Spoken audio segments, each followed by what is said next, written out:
지난 차시 이어서 인본주의론, 로저스, 그 다음에 매슬로우 볼 거예요.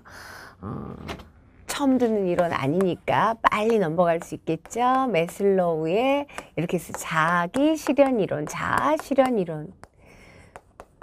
그 자아 실현 이론이라는 건 뭐예요? 매슬로우 인본주의 철학자들은 근본적으로 제가 복습하려고 로저스 한 다음에 연달아 안 하고 끄는 거예요. 시간도 뭐 정해진 시간이 있기도 하지만은 자기 실현, 매슬로우한테 생리적인 욕구, 안전의 욕구, 애정소속의 욕구, 자존의 욕구, 최상의 욕구, 어떤 인간의 성장 욕구인 그로스에 대한 자아 실현 욕구가 있다라는 거. 그래서 심리적으로 건강한 사람에 대해 초점을 맞췄다. 매슬로우. 그래서 인간은 기본적으로 선하다는 거. 기본적으로 인본주의 철학자이기 때문에 이런 견해를 갖고 있습니다. 그래서 자기 실현할 수 있는 경향성을 다 갖고 태어난다. 그래서 선하고 존경받을 만하며 자기가 적합한 환경만 주어진다면은 잠재력을 실현해 나갈 수 있다는 그런 것이 인본주의 철학이죠. 그래서 이러한 견해에 입각해서 자기를 실현할 수 능력이 있다는 견해에 입각해서 인간이 본래 진선미를 추구할 수 있는 존재이다. 자기 완성을 하기 위해서 자아 실현에서 독특한 자기 능력을 잘 발휘할 수 있다. 그런 동기가 있다. 그래서 이 자기 실현 이론이 그러니까 욕구 위기론이 인간한테는 자기 실현의 욕구가 있다. 욕구의 위기가 있다. 이 욕구 위기론이 무슨 이론이에요? 결국 동기 이론이잖아요. 동기 이론. 인간은 내재된 동기가 있다. 자기 실현의 욕구가 동기로화 된다라는 것. 그죠?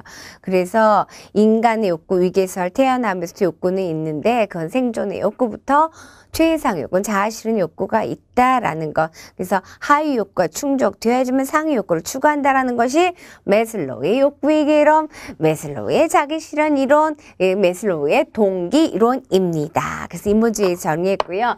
그 다음에 생태학적 이론을 볼게요. 생태학적 이론은 보면은 환경, 생태적인 환경에 초점을 맞춰서 연구를 하는 것이 생태학적 이론이죠.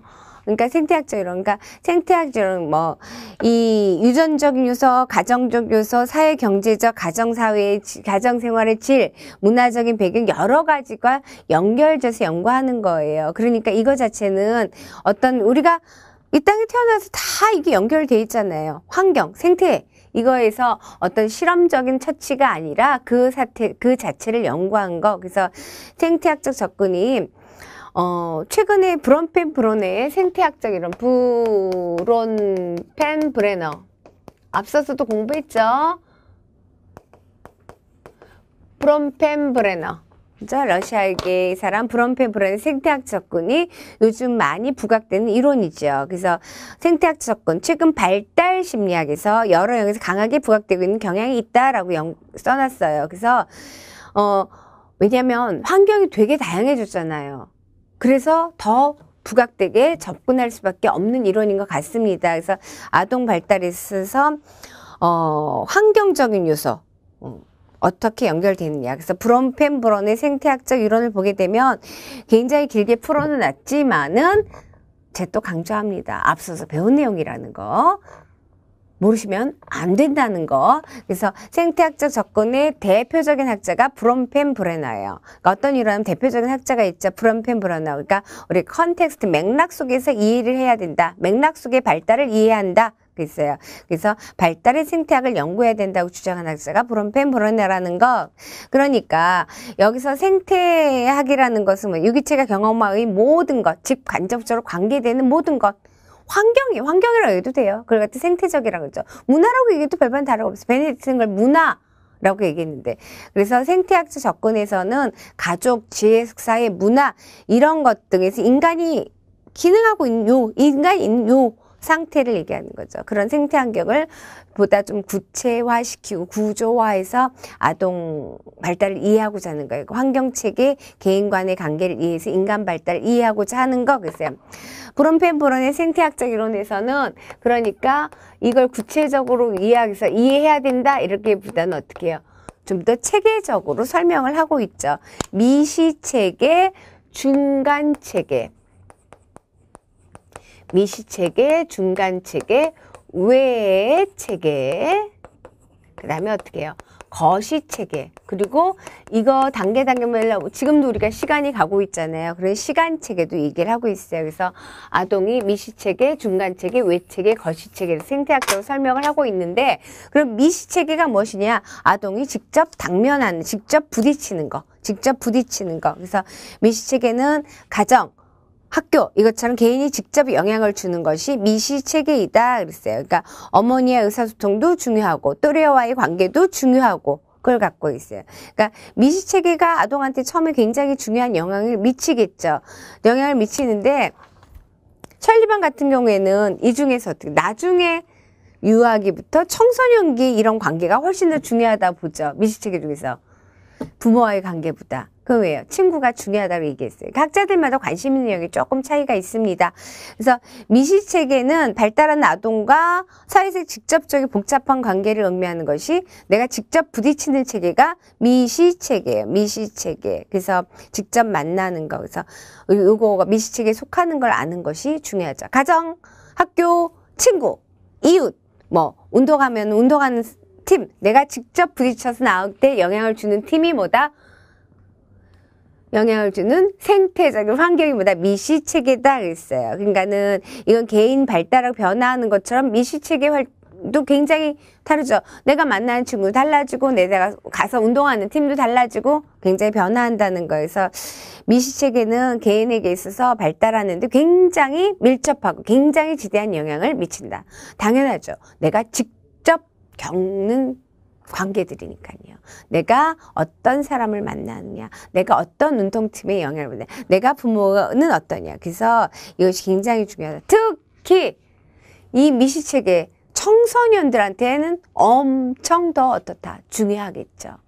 다 중요하죠. 청소년기는 미시체계가 엄청 중요한데 동료의 영향이 어떻게 상당히 크잖아요. 그래서 청소년기에 동료 집단을 통해서 나를 찾아가고 동료 집단을 통해서 우정을 나누고 자기 인기도도 갖고 애정수 속에 소속감도 확인하고 자존감도 확인하고 이렇기 때문에 굉장히 중요하다.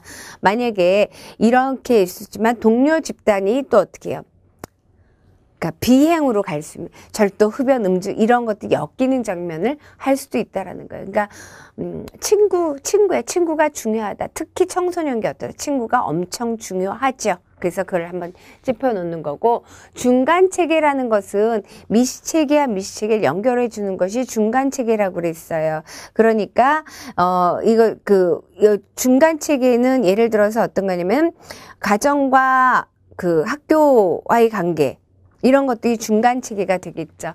미시체계와 미시체계 연결이니까. 그러니까 아동이 적극적으로 참여한 2개 또는 더 많은 환경들이 상호작용이 되는데 내가 가정에 있어요. 학교에 있어요. 이런 거의 관계가 뭐다? 중간체계이다. 인간이 이 땅에 태어나서 한 가지 생의 역할을 수행하진 않습니다. 여러 가지 생의 역할을 수행을 하게 됩니다. 그랬을 때 여러 가지 역할을 수행하는데 어느 것에 더 이렇게 한쪽만 완벽하게 몰입한다면 그 역할이 하나죠. 내가 학생이면서 아들이면서 친구면서 이랬어요. 여러 가지 역할을.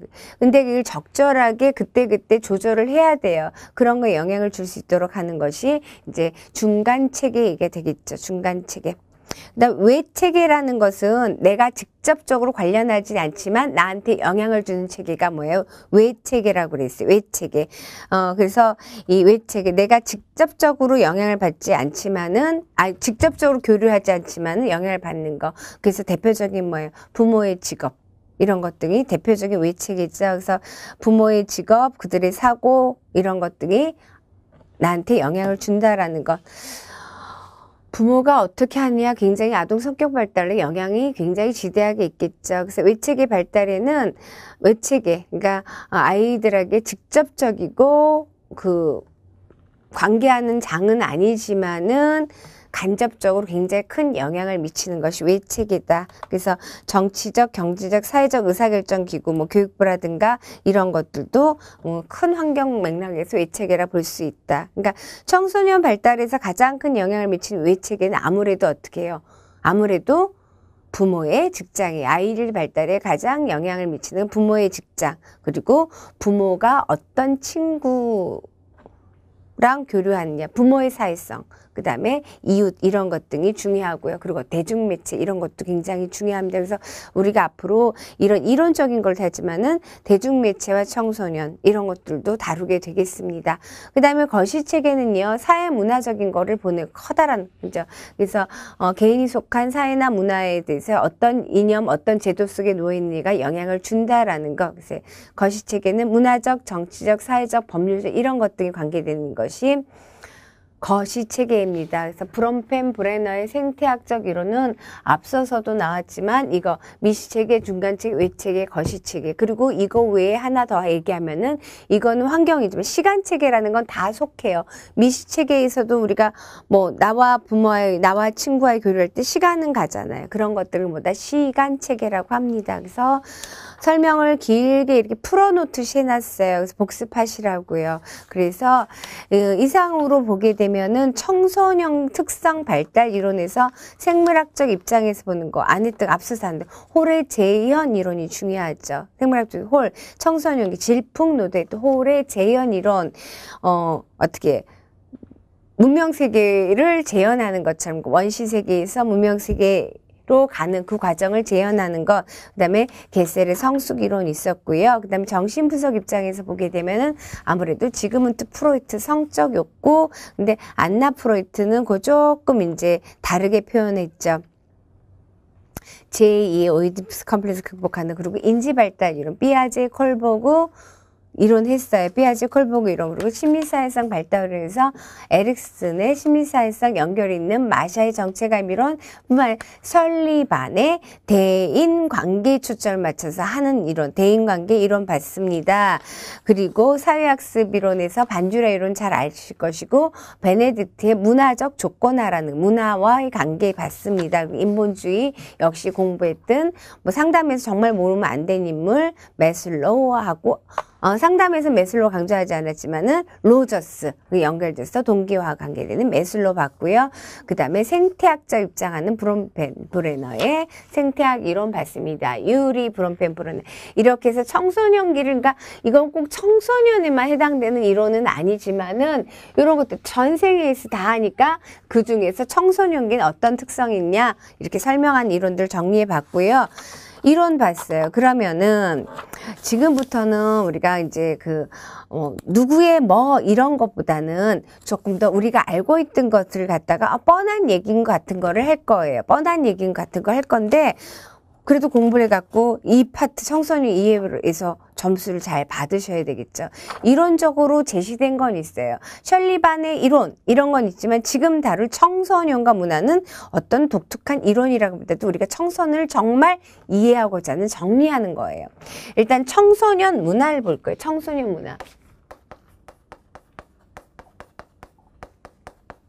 문화. 청소년 문화, 유아들은 유아들만의 문화가 형성이 돼 있고 청소년은 청소년만의 문화가 형성이 돼 있고 성인들은 성인들만의 문화가 형성이 돼 있겠죠. 문화라는 거. 그죠? 그러니까 청소년 문화의 개념 및 특성 그랬는데 전체 사회의 문화가 있어요. 우리 한국 사회의 문화가 있고 아니면 그 성인 문화가 있고 거기에 하위에 청소년들이 갖는 독특한 문화가 있어요. 우리가 청소년기를 하게 되면은 아무래도 자아중심적인 사고를 갖고 있다라는 것을 언급 많이 할 수가 없죠. 자아중심 사고. 유아기 때도 자아중심 사고가 있지만, 엘킨드르 학자는 이 자아중심성의 사고를 특별히 이렇게 두 가지로 나눴죠. 개인적 우화. 엘킨드는 청소년기에 갖는 자아중심적 사고를 두 가지로 나눴어요. 두 가지로 정리를 하죠. 어떻게? 청소년기들은 개인적 우화. 늘 나는 독특해. 퍼스널 페이블을 갖고 있고 그 다음에 늘 나를 보고 있다. 늘 나를 사람들이 보고 있다고 그랬어요. 우리가 이 용어 자체도 그래 청소년 외모에 엄청 신경 쓰는 거 왜 그래 상상 속 누군가가 늘 날 본다고 그랬어요. 근데 설리반 같은 경우 소년기 감독 형태 학습을 때 누군가 날 항상 감독하고 있으니 잘해야겠다라. 그거는 설리반에서 감독 형태 학습 하는 거 용어도 기억나시죠? 지난번에 했던 거. 청소년기 특성이 이렇다는 거예요. 청소년 특성이 이런데 그러면 청소년기에서 중요한 거면 청소년기 할 때 우리가 항상 얘기하는 것이 뭐예요? 자아 정체감을 형성하도록 해야 된다. 그러면은 청소년들이 정체감을 형성하도록 하기 위해서는 어떻게 해야 되냐. 지금 청소년들이 이런 특성을 갖고 있는 걸 이해를 해야 되겠죠. 청소년들이 자아 정체감 형성할 때 외모를 열심히 갖고 있는데 어떻게 갖고 와요? 다른 사람과 굉장히 모델링을 많이 해요. 누구? 모방하고 어른들이 왜 저러고 다니 하는 생각이 들 때도 있어요, 없어요. 근데 자아 정체감 형성을 지지해 주려면 그들의 문화를 이해해 줘야 된다는 거예요. 그것이 비행이라든가 굉장히 큰 일탈이 아니면 그들의 독특한 차림새를 인정해 줘야지만 정체감 형성하는 데 도움을 준다는 얘기를 제가 먼저 드리는 거예요. 지금 강조하는 이 파트에서는 뭐 누구의 뭐뭐라는 걸 중요한 것보다는 전반적인 청소년들을 이해하고자 하는 우리의 태도가 정리되는 거라고 보시면 될 것 같습니다. 문화, 청소년들이 갖는 문화 이해해주자. 그래서 유행이나 취향이 독특하고 특히 음악이나 의복이 굉장히 현저하게 나타날 수밖에 없어요. 왜 그러냐? 누군가 나를 본다라는 거지. 그렇기 때문에. 그래서 가족보다는 누가 중심? 누구죠? 친구가 좋죠. 친구가 좋아요. 가족보다는 친구, 동료 집단에 대해서 중점적인 사회화를 갖는 거, 사회관계를 가져요. 노동, 이때 노동보다 뭐 당연히 여가를 중시하죠. 그리고 성인 문화에 대해서 굉장히 고리타분해. 우리들 거랑 달라. 그죠? 저는 아이들한테 니들의 문화가 있듯이 우리의 문화도 있단다. 뭐 내가 너희들 거 모르듯이 너희들 우리 거 모르지 않니? 그렇지만 아이들은 그런 생각 안 하죠. 아예 몰라. 무식하다는 얘기가 좀 고리타분해. 이렇게 되죠. 성인 문화에 대해 도전적이에요. 그리고 개성적인 생활을 탐닉하는 거. 여가 행동이나 취미에서 계급은 없어요. 그러니까 성인들하고처럼 그런 계급성은 없어요. 이것이 청소년들의 문화 갖는 주특성이라 볼 수 있어요. 성인과 청소년 구분은 분명히 있어요. 성인과 청소년 구분은 있어요. 근데 청소년 문화에 완전히 일치하는 것은 없다. 성, 인종, 계급 그런 것들이 다양성을 이거는 딱 청소년 문화고 이건 딱 성인 문화 완전히 그럴 수는 없어요. 그래서 현대사에서는 청소년의 문화에 가장 큰 영향을 주는 건 뭐예요? 잘 아시다시피 매스미디어예요. 매스미디어입니다. 그렇기 때문에 좀 무서운 거죠. 무섭습니다. 영향력이 크죠. 그래서 청소년 새로운 문화 상품 시장을 만들어내고 있다 그랬어요. 그러니까 청소년 문화에 대한 개념을 한번 볼게요. 총체론적 관점에서 문화를 보면은 문화에 대한 관점 이건 총체론적 입장에서 총체론적 관점 문화를 정의할 때 총체론적 관점에서 볼 수 있고 관념론적으로 볼 수 있어요.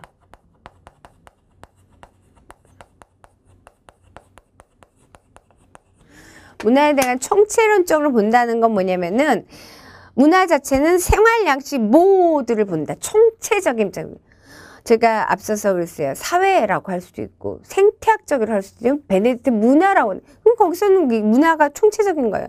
그런 것처럼 문화를 보는 건 총체론적 입장에서 보는데 인간 집단에 속한 생활 양식 총체. 그래서 타일러는 이렇게 그죠. 타일러 교육학자. 문화는 지식, 신앙, 예술, 법률, 도덕, 관습, 그리고 사회의 한 구성원으로서 인간이 얻어진 다른 모든 능력이나 관습들을 포함하는 복합 총체이다. 내가 이 땅에 태어나서 기능할 때 관계되는 모든 것들이 뭐다? 문화이다. 있죠. 공부하는 것도 문화이고, 친구 교류하는 건 문화이고, 영향받는 건 문화이다. 있어요. 그러니까 이걸 총체론적으로 접근하는 방법입니다. 그래서 이것은 어떻게 환경에 적응하는 어떤 기제, 메커니즘으로서의 문화의 기능을 강조한다. 했어요. 환경에 적응하는 과정에서 그런 지식들, 도구, 기술, 뭐 사회조직, 언어, 관습, 신학 등의 총체, 그러니까 우리가 관계하는 모든 것을 문화라고 정의하는 것이 총체론적 입장이고요. 그거에 반해서 관념을 갖고 오는 것은 뭐냐면은 문화를 어떻게 사람들의 실제적인 행동 그리고 그 행동을 지배하는 어떤 규칙 이런 것들을 문화라고 하죠. 우리가 조직 문화 이렇게 했잖아요. 학교 문화 이렇게 했는데 그 사람들의 행동을 지배하는 어떤 틀이 있다는 거. 이런 것이 관념적이에요. 총체론적인 입장에서는 전체적인 다를 갖다 우리가 관계하는 모든 것을 문화라고 본다면은 우리가 청소년 문화 뭐 학교 문화, 그 집단 문화 얘기하잖아요. 그럴 때는 어떻게 거기 기능하는 사람 실제적으로 어떤 행동을 하잖아요. 그래서 공무원 문화, 선생님 문화, 뭐 상담사들의 문화가 있잖아요. 그런 것들을 지배하는 어떤 규칙, 원리 이런 것들을 문화라고 한다 그랬어요. 그래서 구드나이프는 이렇게 정의를 합니다. 총체론적 입장에서 타일러가 얘기한 건 전반적인 거 다 얘기했지만 구드나이프라는 사람은 문화라는 것은 사람의 행위나 구체적인 삶을 그 자체가 아니라 그 마음속에 갖고 있는 어떤 모델이라고 했어요. 구체적인 감정, 마음속에 있는 모델이요. 그 구체적인 현상으로부터 추출된 하나의 추상에 불과하다. 그러니까 우리가 뭐 조직 문화가 어쩌고저쩌고 추상적이라는 거죠.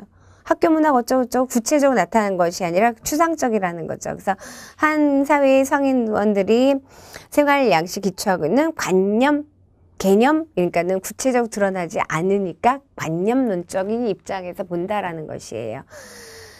그래서 다시 정리하면 구체적으로 관찰된 행동 그 자체가 아니라 그 행위 자체를 규제하는 어떤 규칙, 원리 이것이 문화이다. 그래서 총체론적 입장으로 접근하는 거라고 조금 협소한 개념으로 보는 것이 있습니다. 이것도 정리한 거, 문화의 개념 정리한 것도 이것도 기출에 나왔었기 때문에 정리해 봤습니다. 그 다음에 청소년 문화의 성격을 볼게요. 쓸 것도 없죠. 청소년의 문화를 보게 되면은 청소년들은 어떻게 하냐. 굉장히 성숙하지 않다라고 해서. 그러니까 쓸 것도 없다면서. 미성숙. 청소년 문화는 미성숙하다. 미성숙한 문화이다. 그래서 이건 미성숙하다고 보는 것은 어떤 누구의 시각에서, 시각 차이죠. 누구의 시각에서. 어른들의 시각에서 볼 때 청소년들의 문화는 아주 미성숙하다. 그죠? 그러니까 그냥 미숙하기 때문에 별로 관심 안 두는 거 청소년 문화. 그다음에 청소년들은 비행이다.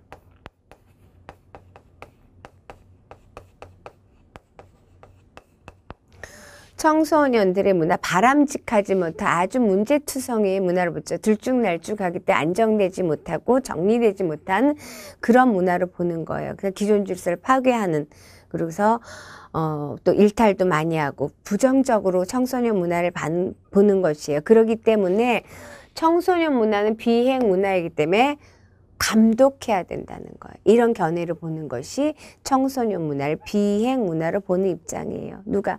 청소년은 항상 관리 감독 안 하는 문제를 일으킬 소질이 많다라고 보는 거. 그래서 청소년 문화를 비행 문화로 보는 거고, 단순하게 그냥 일반적인 우리 문화의 하위 문화로 보는 거죠.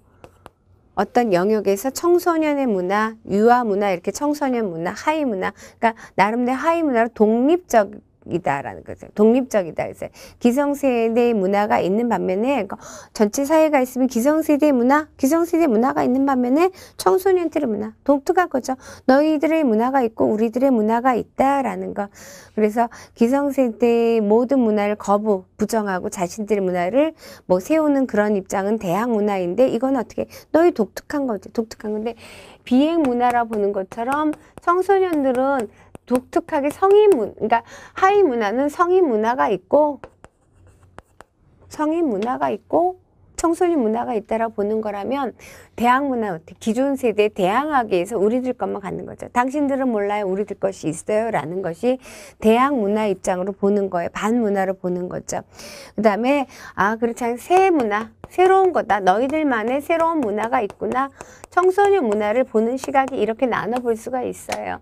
너희들만의 나름대로 너희들이 새로운 문화를 갖고 있구나 라는, 그래서 청소년 문화의 성격은 미숙하다라고 볼 수도 있고, 비행 문화, 하위 문화, 대학 문화, 뭐 새로운 문화, 어느 거 하나만이 옳다 그르다 할 수 없겠죠. 갈등 상태에 있는, 그래서 각각의 독립적인 문화를 인정해 주는 거는 또 중요하기도 합니다. 그래서 청소년 문화.